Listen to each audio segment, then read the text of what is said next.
నెల్లూరు జిల్లా Venkatachalam toll plaza వద్ద BCY party అధ్యక్షులు రామచంద్ర యాదవ్ కరేడు పర్యటనను పోలీసులు అడ్డుకున్నారు. కరేడు రైతులతో చర్చించి వారి సమస్యలను తెలుసుకునేందుకు వెళుతుండగా మార్గం మధ్యలో పోలీసులు నిలిపివేశారు.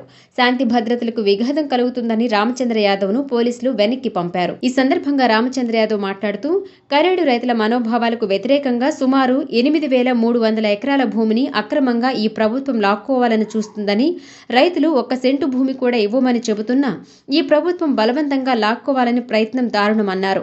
నేను వెళ్లి వారిని పరామర్శించి వారి సమస్యలు తెలుసుకునేందుకు వెళుతున్న నన్ను పోలీసులు అడ్డుకోవడం హేయమైన చర్య అన్నారు. పోలీసుల అనుమతితో కరేడుకు వెళ్లి రైతులతో మాట్లాడతానని రామచంద్ర యాదవ్ వెనుతిరిగారు.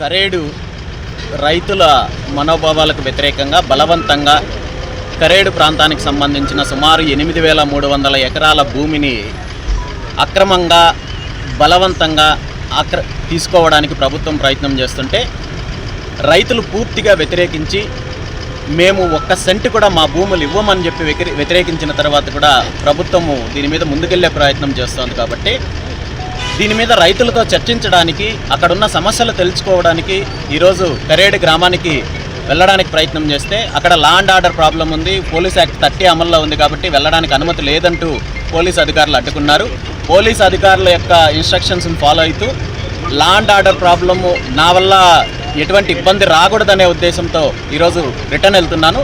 ఖచ్చితంగా మళ్ళీ పోలీసు అధికారుల అనుమతి తీసుకొని కరేడు గ్రామానికి వెళ్ళి కరేడు గ్రామస్తులతో చర్చించి కరేడు గ్రామానికి రైతులకు న్యాయం జరిగేంత వరకు కూడా దీని మీద పోరాడడానికి సిద్ధంగా.